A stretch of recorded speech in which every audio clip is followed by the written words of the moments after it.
Então, boa tarde, cá estamos de novo para mais um Alentrio Cast Laços que Curam, onde vamos falar de saúde, vamos falar de saúde mental e hoje vamos falar de afetos, de ansiedade, de depressão, de emoções, de sentimentos, no fundo, os motores das nossas formas de viver em sociedade, conosco e com os demais.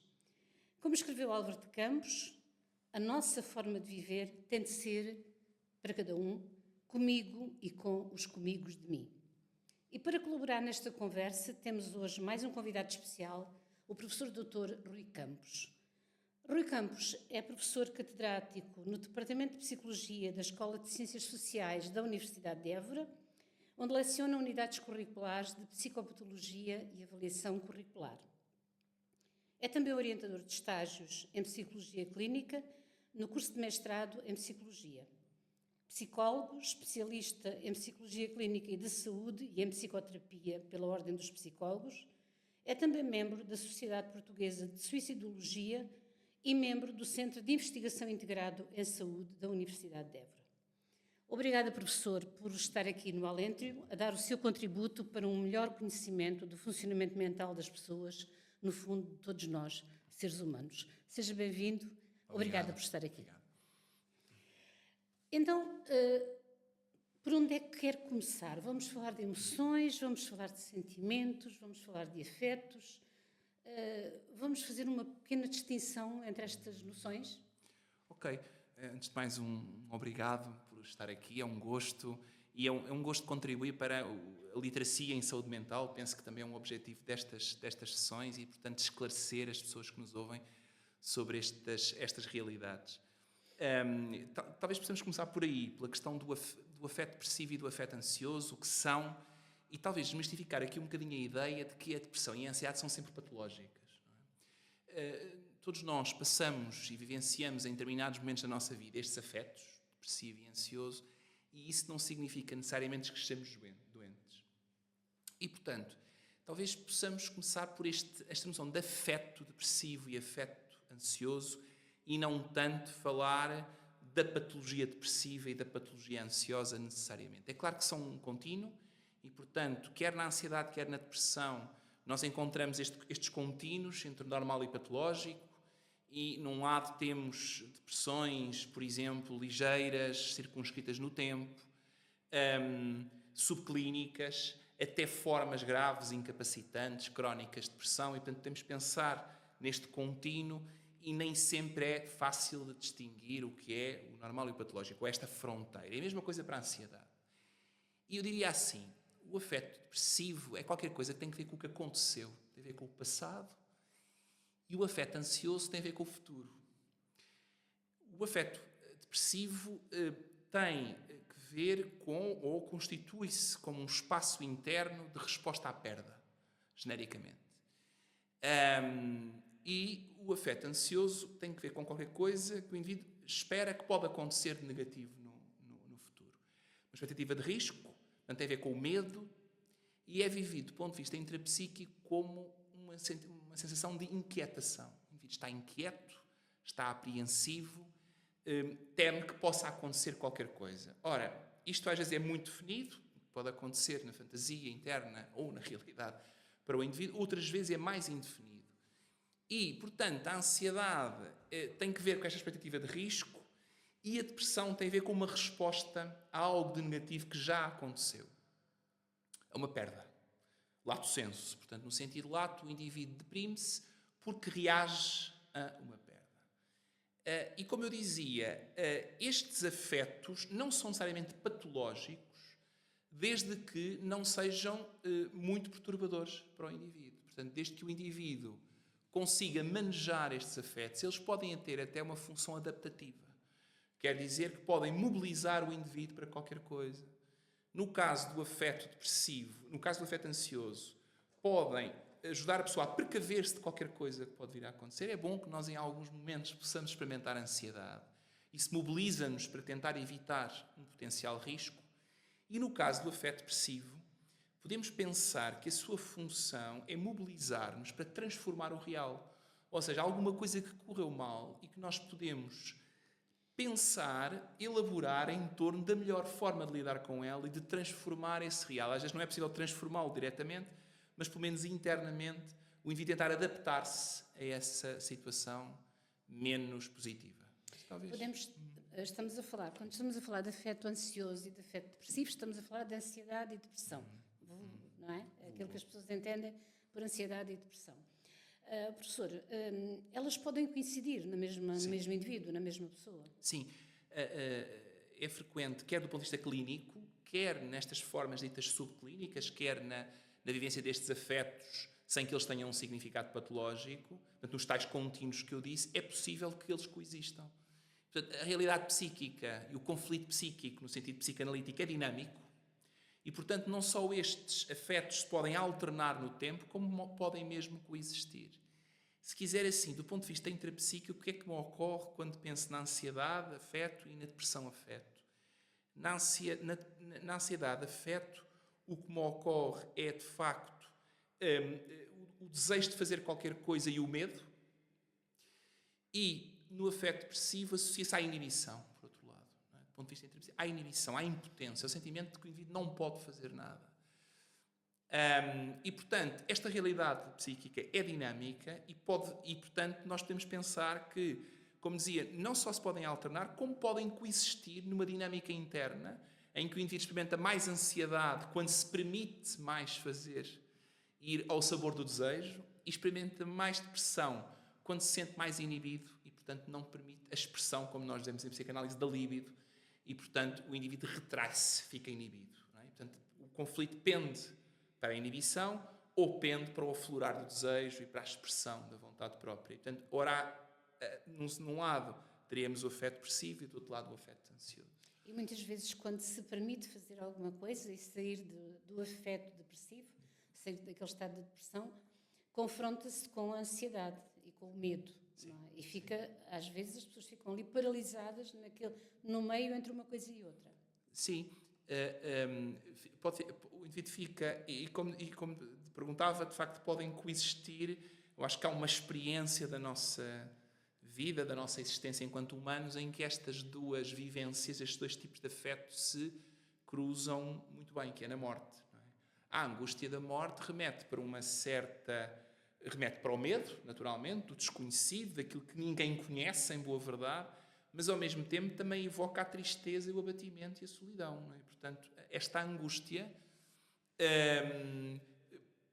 liga bem os dois afetos e explica como é que pode haver um híbrido das duas coisas. Que eu acho que nós temos uma palavra na língua portuguesa que não é nossa etimologicamente, que é a angústia. E a angústia, de facto, liga bem a ansiedade com a depressão.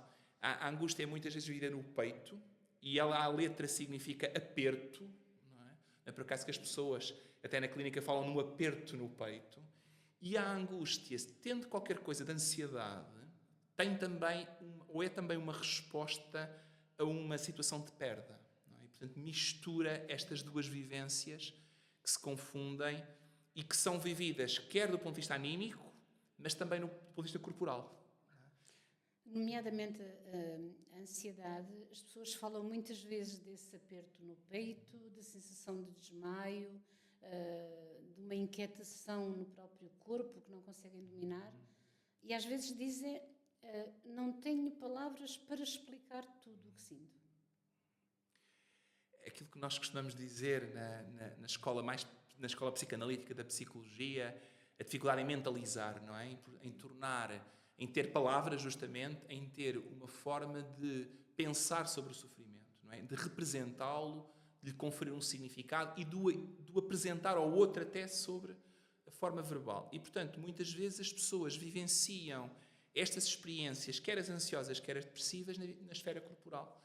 E na clínica e nas formas clínicas de depressão, há geralmente a acompanhar uma vivência psíquica sempre manifestações vegetativas da depressão e da ansiedade, por exemplo, e poderemos depois falar da questão dos ataques de pânico, não é? Em que há uma expressão bruta da ansiedade vivida muitas vezes do ponto de vista somático.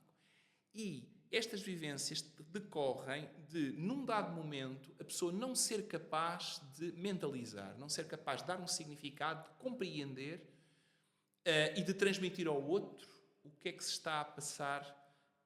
E, portanto, nós dizemos somatiza, não é? Somatiza, somatizar é tornar somático, colocar no corpo aquilo que, na verdade, é mental, é psíquico.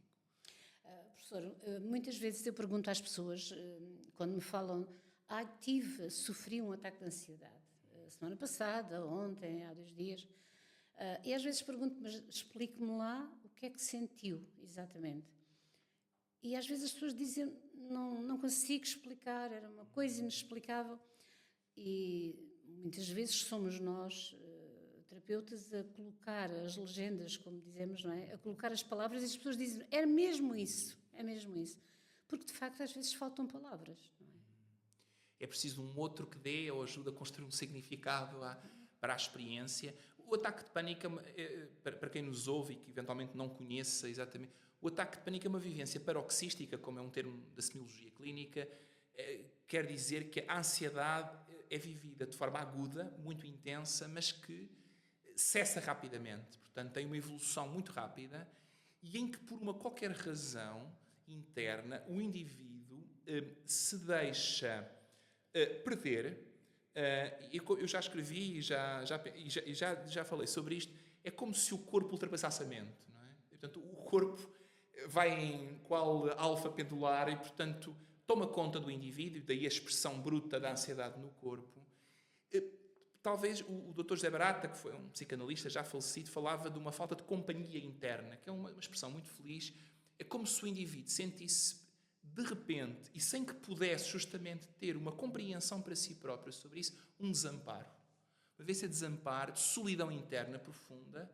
Não é por acaso que as pessoas que contêm um ataque de pânico, uma das emoções que aparece é medo de morrer, medo de enlouquecer, de perder o controle, de desmaiar, de ter um ataque cardíaco, porque há aqui uma sensação de descontrolo iminente, desorganização interna, como se o indivíduo não se pudesse acalmar a si próprio, não fosse uma boa companhia para si próprio. E, portanto, sim, muitas vezes é o clínico que ajuda a conferir um significado e quando ele acerta no alvo, a pessoa tem a sensação de dizer é isso mesmo, não é? É essa experiência, embora não conseguisse dizer. Professor, quando uma pessoa, e já estamos a falar dos ataques de pânico, quando uma pessoa sente todas essas sensações brutais, não é? Porque é uma sensação de quase morte, como as pessoas nos dizem, de medo de morrer, medo de enlouquecer. O que é que acontece? O que é que habitualmente as pessoas fazem? Há muitas vezes um impulso para a fuga, não é? Embora, na verdade, a pessoa não possa fugir de si mesma. E, portanto, não há nenhum sítio para que ela possa ir, do ponto de vista externo, que a possa apaziguar. O que apazigua muitas vezes as pessoas é elas ouvirem, e é verdade, vai passar, que é um episódio intenso, abrupto, mas que tem uma evolução rápida e, portanto, a pessoa, passado alguns minutos, vai sentir-se mais calma. Muitas vezes as pessoas chegam à urgência, são vistas por um médico, por um psiquiatra, e quando chegam lá já só está a memória do episódio, não está o episódio, digamos, em curso. E, portanto, esta vivência brutal da ansiedade é felizmente para a pessoa relativamente breve e se a pessoa, não vale a pena dizer a pessoa acalme-se, porque a pessoa obviamente não se consegue acalmar, não é? Mas dizer-lhe que eventualmente esta experiência é passageira, que vai passar rapidamente, ajuda um pouco. Não é? Mas há este ímpeto para a fuga, para sair dali, não se sabe a pessoa muito bem para onde, e às vezes também é muito curioso que a pessoa diz que quer ir para casa. Não é? Portanto, está, por exemplo, na rua, está num determinado espaço, eu só quero ir para casa. E eu pergunto-me o simbólico desta questão de ir para casa. Não há melhor sítio para morrer do que em casa, não é? E, portanto, a pessoa, se está a pensar na sua fantasia de que vai morrer, o sítio para onde quer ir é para casa. Portanto, há este impulso para a fuga, mas eu diria que há para a fuga e para qualquer coisa que a possa conter, já que ela não o consegue fazer por si própria. Não? Acho que é um momento ilustrativo, é como se fosse uma espécie de um álbum que se abre e que nos mostra que se está a passar na mente desta pessoa é este desamparo e qualquer coisa que a pessoa não consegue autorregular-se naquele momento. Estava a pensar que a casa aqui como local de segurança, não é? Até do ponto de vista simbólico. É um espaço de segurança, uma zona de conforto.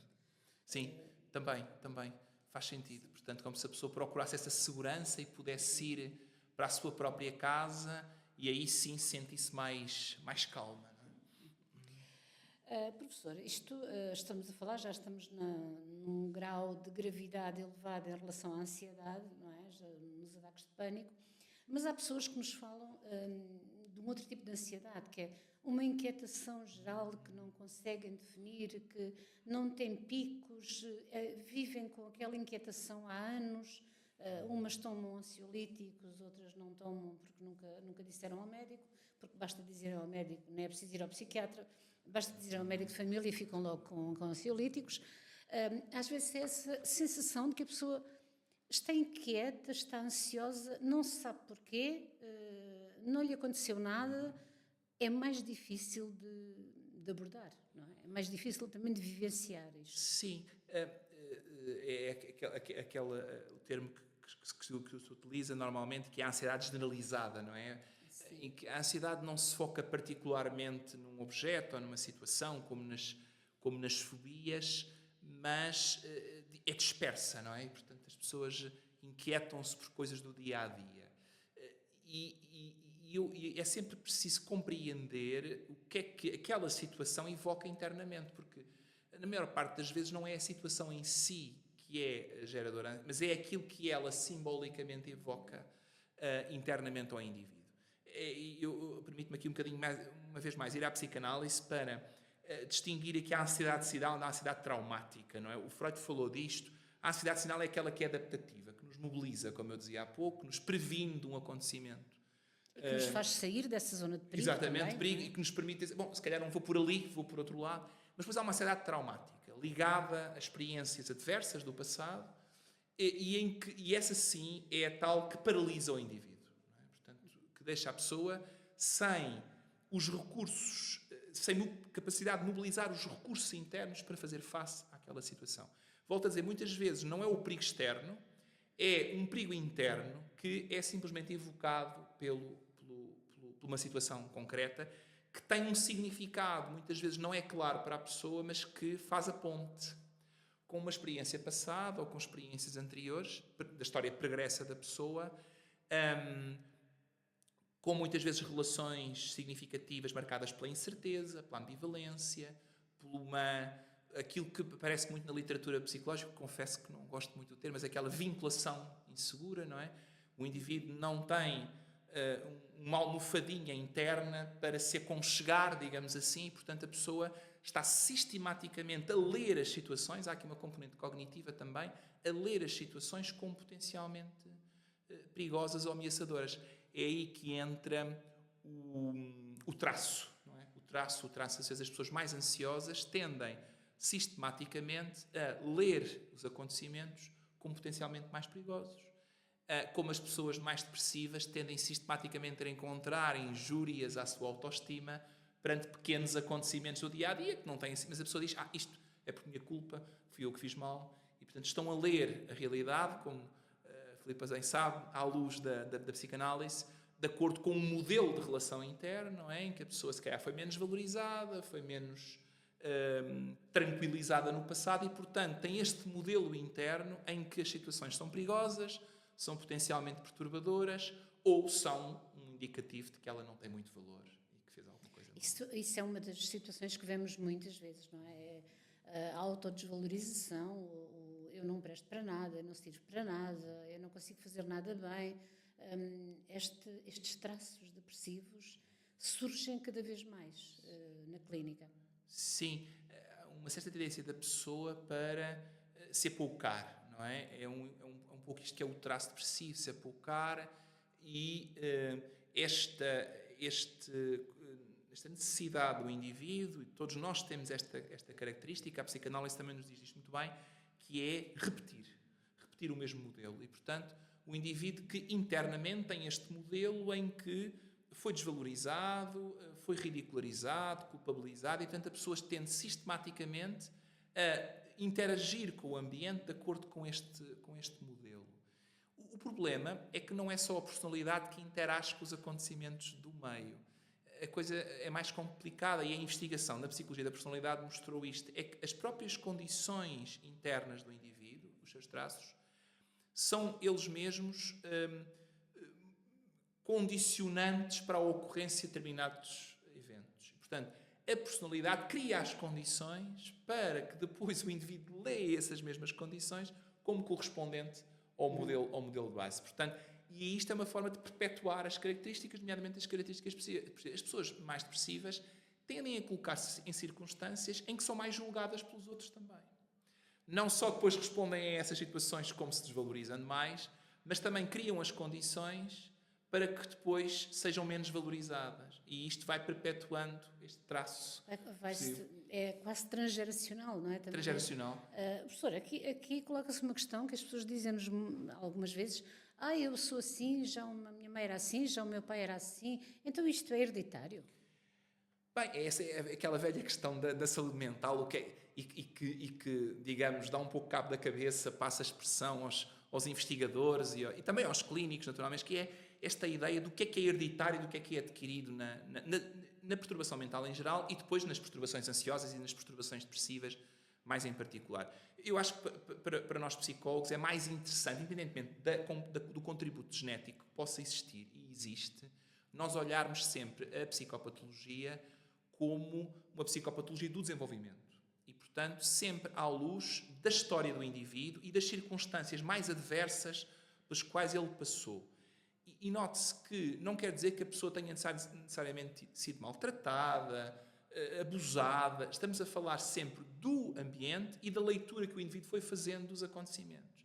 É certo que é sabido, com um grau de certeza enorme, de que o trauma psicológico é um fator patogénico, etiológico, para a perturbação mental e para as perturbações depressivas e ansiosas. O que a investigação mostra é que quanto mais grave é a perturbação, mais o contributo genético pode estar lá. Agora, independentemente do contributo genético, é sempre preciso olhar. Ninguém desenvolve uma psicose, ou ninguém desenvolve uma depressão, ou uma perturbação da ansiedade apenas porque tem um contributo genético para tal. Tem que haver circunstâncias no seu desenvolvimento que contribuam. E não é por acaso que alguns autores falam de uma vulnerabilidade genética, digamos, de largo espectro, e que depois, em função das circunstâncias do desenvolvimento, assim se desenvolve uma patologia mais de uma linha ou mais de outra linha. Achar que essa é uma coisa um bocadinho absurda, nós acharmos que uma pessoa desenvolve uma doença mental grave porque na família há alguém que tem uma doença mental. Às tantas estamos a dizer que as pessoas têm uma doença mental porque há um espírito, não é? Foi um espírito que encarnou. Quer dizer, não sei se há uma grande diferença entre uma coisa e outra, porque é curto, não é? Agora, claro, há circunstâncias, e em doenças mentais graves, como a doença bipolar, a esquizofrenia e outras psicoses, em que de facto se sabe que há uma vulnerabilidade que depois condiciona determinados circuitos neuronais e que cria de facto essa vulnerabilidade para depois o indivíduo lá estar ser mais atingido pelos estressores e pelos eventos traumáticos e, perante isso, desenvolver então. Agora, claro, uma coisa é falar de uma depressão major, de uma depressão grave, incapacitante. Outra coisa é falar das reações depressivas que todos nós podemos ter ao longo da vida. E ainda bem que às vezes temos, não é? As chamadas depressões reativas. Reativas a acontecimentos. Eu pergunto-me o que é que era... Nós tivemos uma pandemia há uns anos e que durou tempo a mais para todos. E eu pergunto-me o que é que era preferível? Era reagir com alguma ansiedade e alguma depressão? Ou era preferível negar e dizer que estava tudo bem? Não havia nenhum vírus, que era uma conspiração. Portanto, o que é mais adaptativo? Eu penso que era mais adaptativo reagir com sofrimento do que dizer que não há sofrimento nenhum. Aliás, eu costumo dizer que é sempre melhor a verdade do que a mentira e é sempre melhor nós olharmos e reagirmos com mal-estar do que dizermos que está tudo bem e não se passa nada.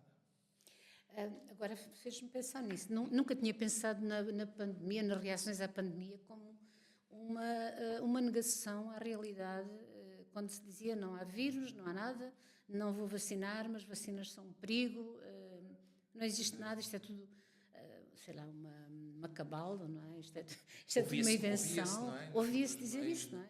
Algumas pessoas, outras passavam ao ato, não é? Também, que atuavam, estavam doentes, mas iam para os sítios na mesma sem máscara, porque não faz mal. E portanto, eu costumo dizer que, ainda assim, reagir com esta ansiedade, medo ou depressão, impotência, é a forma melhorzinha, para usar uma expressão popular, que nós temos para reagir à adversidade. Quer dizer, negar é seguramente uma opção pior, passar ao ato também, e a utilização, como se diz, agora um palavrão, como se diz em psicanálise, de mecanismos esquizoparanoides, não é? Dizer, não, a culpa é do outro é que fez, é uma cabal, é sempre pior do que a pessoa sentir medo ou sentir a impotência, a inibição e uma certa solidão.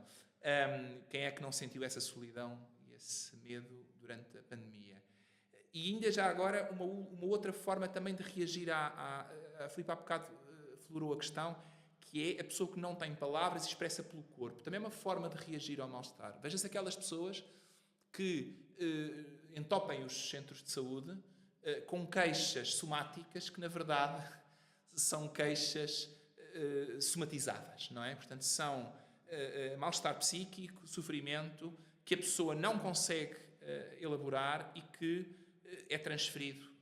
As queixas hipocondríacas e mesmo as perturbações de somatização, dores que não são dores, são dores funcionais, não são dor provocada por um fator orgânico, não é? E o que se percebe é que, quando as pessoas têm acompanhamento psicológico, estas queixas diminuem.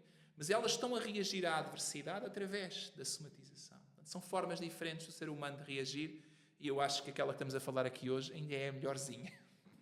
É reagir com a realidade, não é? Professor, muito obrigada pela sua colaboração. Vamos continuar a falar disto na próxima semana. Até à próxima.